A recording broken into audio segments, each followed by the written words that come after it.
Ok. Espero que haya quedado un poquito claro qué es el mundo de frontend. Yo sé que no aprendimos ahí súper mucho, pero es el fundamento nada más. Recuerda que tenemos un curso profesional para ello. Vamos a continuar con el otro gran mundo, el mundo del backend. ¿Qué es el backend, no? Ya quedamos que frontend es toda la capa que tú ves cuando visitas un sitio, por ejemplo. Lo que no ves, por ejemplo, cómo se obtienen, no sé, las últimas noticias de tu diario favorito. O cómo obtengo los últimos posts de mi blog. O cómo obtengo las últimas secciones de, no sé, mi sitio web como web training. Eso se hace con un lenguaje que se llama lenguaje de servidor. Y hay un lenguaje en particular muy famoso y es el que vamos a revisar ahorita que se llama PHP.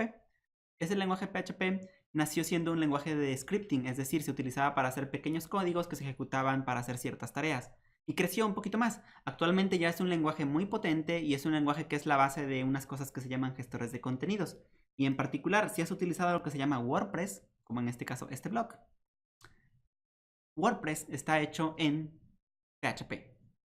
Por ejemplo, si tú visitas, no sé, también sitios como el de la NBA, de los estos basquetbolistas, ese sitio está hecho en otro gestor de contenidos que se llama Drupal. Drupal está hecho en PHP. Si tú visitas, por ejemplo, algún sitio de gobierno, vamos a ver el de Puebla, que todavía sigue siendo, si no me equivoco, PHP. Este, por ejemplo, es un sitio estatal de aquí de Puebla, más bien de allá de Puebla, porque estamos en Nuevo León. Sigue siendo PHP y está hecho con un gestor de contenidos, si no me equivoco, que se llama Joomla. Entonces, Joomla, WordPress y Drupal son ejemplos de CMS muy potentes, cada uno en su área. Están hechos con este lenguaje de servidor. Quiere decir que si tú aprendes a programar en PHP, podrías lograr ese tipo de sitios y mucho más, obviamente, ¿no? Porque estos solamente están creados con estas herramientas, pero tú puedes personalizar mucho más. Por supuesto, nuestro sitio favorito, Web Training, está hecho con un framework. Ya no está hecho con un CMS, está hecho con un framework cuya base es PHP. Entonces, hay muchísimas herramientas, hay muchísimos frameworks que te ayudan a hacerte la vida más fácil. Sin embargo, si no conoces PHP, bueno, pues entonces no vas a poder sacarle ventaja y jugo a estas herramientas, ¿no? PHP entonces es un lenguaje de servidor. Que quede bien claro, es un lenguaje de servidor. No es de frontend. Hay otros lenguajes de servidor, quizás hayas escuchado hablar de este que se llama Python. Python nació siendo también un lenguaje de scripting, pero actualmente ya también tiene frameworks. Hay uno muy, muy famoso que se llama Django, que ese es un framework para hacer aplicaciones web. Por ejemplo, imagínate que vas a hacer un inventario, como platicábamos hace rato, o vas a implementar un e-commerce, por ejemplo, lo podrías hacer en Python utilizando ese de Django. Cualquier cosa que involucre transacciones, por ejemplo, la puedes utilizar con este tipo de lenguajes. Hay otro muy utilizado en la comunidad que se llama Ruby, este creado por un japonés. Tiene un símbolo como de una gema de logotipo. Ruby es un lenguaje muy bello, es uno de mis lenguajes favoritos a nivel sintáctico. A nivel sintáctico, ¿ok? Me gusta mucho cómo se describen las cosas en Ruby, por ejemplo. También tiene un framework muy famoso que se llama Ruby on Rails, que se utiliza para hacer aplicaciones web. Y bueno, nuestro aclamadísimo y potentísimo Java. Obviamente Java es un lenguaje de servidor. Quizás ya lo escuchaste hablar, por ejemplo, la base inicial de las aplicaciones Android es Java, ¿no? Es Java obviamente con una versión que es compatible con esas cosas de teléfonos. Pero Java también sirve para hacer portales grandes de Internet. Por ejemplo, toda la tecnología de IBM, en este caso sus gestores de contenido, sus portales, están hechos en Java. Java sigue siendo hoy por hoy una de las plataformas más grandes, de los lenguajes más grandes utilizados en el mundo de backend. Y en particular en lo que se conoce como Enterprise Class Platforms, ¿no? O sea, cosas que son realmente escalables, monstruosas, enormes. Los bancos, por ejemplo, en el caso de Banorte, que es un banco que aquí está es muy usado en México, ese banco está hecho con tecnología Java, por ejemplo, toda la parte, ¿no? Del portal, toda la parte de transacciones y eso. A la par de esto, hay otro que a lo mejor los has escuchado, que es una plataforma de Microsoft que se llama .NET, y en particular su lenguaje más utilizado se llama C Sharp. Todos esos son lenguajes de servidor y te sirven para hacer prácticamente lo mismo, cada quien a su nivel y con ciertas ventajas. Hoy vamos a aprender a utilizar al menos lo básico de un lenguaje que se llama PHP, que es un lenguaje gratuito que otra vez no necesitas licenciamiento para poder utilizarlo y que ahorita que instalaste tu XAMPP, ya tienes un intérprete PHP. Ojo con lo que dije, intérprete. Dentro de los lenguajes de programación hay ciertas categorías, ¿no? Aparte de que tenemos lenguajes de alto y bajo nivel, pero esa es otra clasificación. Hay una clasificación que divide a los lenguajes en compilados e interpretados. Hay grandes diferencias entre ellos. Un lenguaje compilado, por ejemplo, es en el caso de Java, ¿no? O por ejemplo en el caso de C, el lenguaje C o C++, ¿no? Son lenguajes que tienen un compilador, es decir, tienen un programita que tú les das el código fuente y te lo transforman al lenguaje máquina o a un lenguaje intermedio. Por ejemplo, en el caso de Java, pues se transforma a un lenguaje que se llama bytecode, que es el que interpreta la máquina virtual, ¿no? En el caso de los lenguajes interpretados, por ejemplo, PHP es un lenguaje interpretado. Quiere decir que no hay un compilador.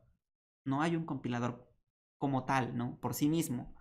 En su lugar hay un intérprete. ¿Y qué es ese intérprete? Básicamente, dado un documento PHP, lo va explorando línea por línea y lo va ejecutando. Lee una línea, la ejecuta. Lee otra línea, la ejecuta. Y así se sigue completamente. Quiere decir que si hay un error en una de las líneas, se rompe inmediatamente. No funciona. A diferencia de los lenguajes compilados, que los lenguajes compilados, en cuanto lanzas el compilador, te dice, hay un error aquí, hay un error aquí y hay un error aquí. Eso no lo vas a encontrar en los lenguajes interpretados. Y por ejemplo, PHP ha sido muy criticado por esa razón, de que no, lo que pasa es que no puedes desarrollar al mismo nivel que Java. La verdad es que cada uno tiene sus bondades y hay que utilizar la herramienta para lo que es. PHP es para sitios pequeños medianos, funciona excelentemente bien, no hay que pagar licenciamientos, es muy amigable con el desarrollador, hay muchísima más documentación de módulos que comparados contra los de Java o los de .NET. Entonces, ya vamos a dejar de hablar y vamos a la acción. En este caso, los archivos PHP, ¿cómo los diferencias de los archivos HTML? Bueno, los diferencias muy fácilmente. Vamos a crear un nuevo archivo que se va a llamar index.php. ¿Y cuál es la diferencia entre el HTML y el PHP? Pues básicamente la extensión, ¿no?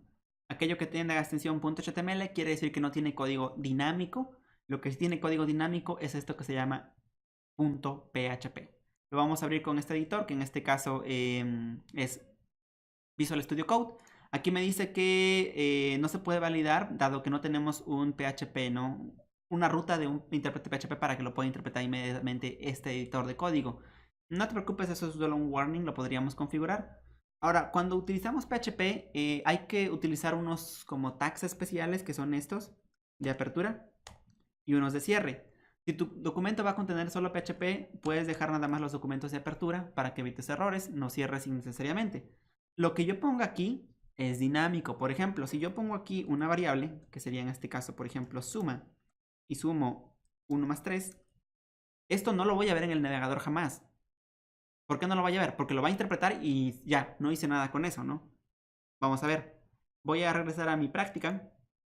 Nota que ahora ya no está interpretando el index.html, está interpretando el index.php.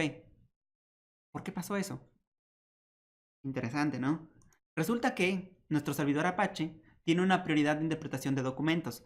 Si abres la configuración aquí de Apache que se llama httpd.conf, ese es el archivo de configuración de Apache, lo vamos a abrir nada más para explorarlo rapidito. Y si aquí buscas, en este caso, ¿cómo busco? Acá está. Vas a buscar algo que se llame index.php, se llama index, directory index o algo así. Acá está, directory index. Esto. Básicamente aquí le está diciendo cuál es la prioridad de interpretación de las extensiones y los archivos. Por ejemplo, primero va a buscar un archivo que se llame index.php, luego un index.pl, luego index.cgi y así se va, hasta por acá, mira, está la prioridad del index.html. Quiere decir que si encuentra uno de estos antes del index.html, va a interpretar ese primero. Es una prioridad. Se llama directory index, esta propiedad de Apache. En otros servidores web como en Nginx también existe algo similar, que le puedes especificar las prioridades de interpretación de archivos. Por eso, aquí, aunque vaya a rezar a un santuario, jamás va a interpretar el HTML, porque hay una prioridad. En este caso, la prioridad es interpretar primero el PHP, no el HTML, ¿ok?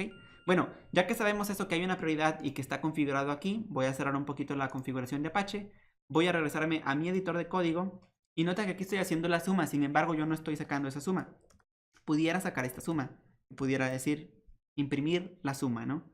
Y bueno, lo que ahora esperaría es que tenga ahí el 4, porque eso es un 1 más 3, pues es un 4, ¿no?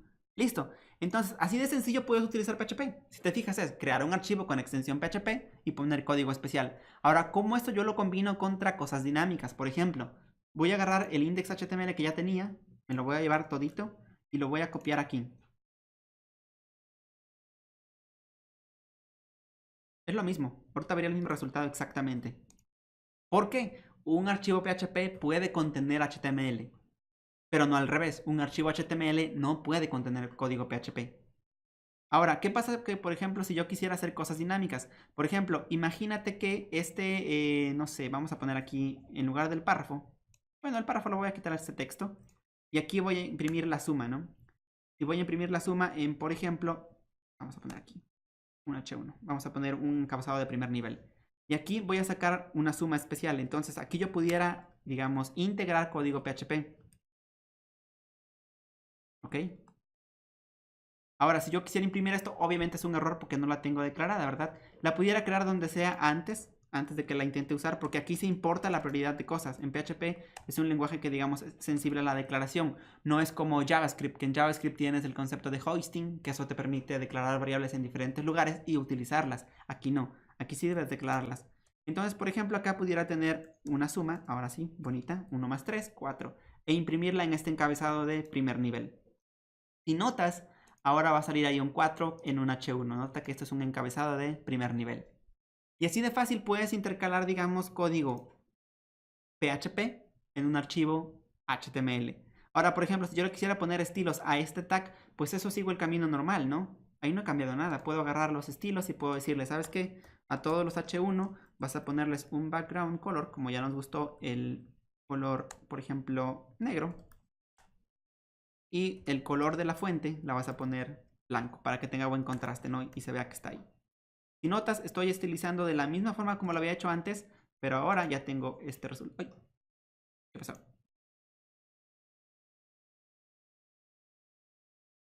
Eso es un H1. Ok, déjame revisar aquí los estilos. Estoy diciendo que todos los H1 tienen un background color y sí está bien. Vamos a ver. Cuando un error de estos te pase, primero debes checar si están cargándose correctamente tus estilos. Eso lo puedes hacer en esta pestañita de Red Network. Para empezar, aquí puedes filtrar, por ejemplo, mira, si vas a la pestaña de Network, puedes filtrar por el tipo de archivo. Archivo JavaScript, archivo CSS, archivo IMG. En este caso, el archivo que estamos intentando depurar, por así decirlo, es el archivo de estilos. Ah, mira ya, como que era mi caché, supongo. Acá está, el H1. Si notas, aquí está cargado perfectamente. En los estilos 2 estábamos cargando el color verde para los párrafos, pero aquí está mi color. Si quieres desactivar la caché de tu browser para cuando estés en desarrollo, te lo recomiendo mucho. Dale clic en este botoncito, mira aquí. Dice Disable Cache. Eso te deshabilita la caché para que tu navegador no te juegue bromas como la de que estaba pasando hace un momento. Eso siempre va a traer todos los recursos desde el servidor web en lugar de que cargue los de la caché. Chrome es un navegador tan veloz precisamente porque tiene una caché muy poderosa. Es decir, te guarda recursos en tu máquina para que no los vuelva a pedir desde el servidor, no los esté descargando cada vez que vas a la página. Pero eso estoy de acuerdo, en modo de desarrollo es inconveniente, porque pues es difícil de que, ay, tengo que estar refrescando cada rato. No, solamente deshabilita la caché y con eso vas a tener mejor experiencia para desarrollo.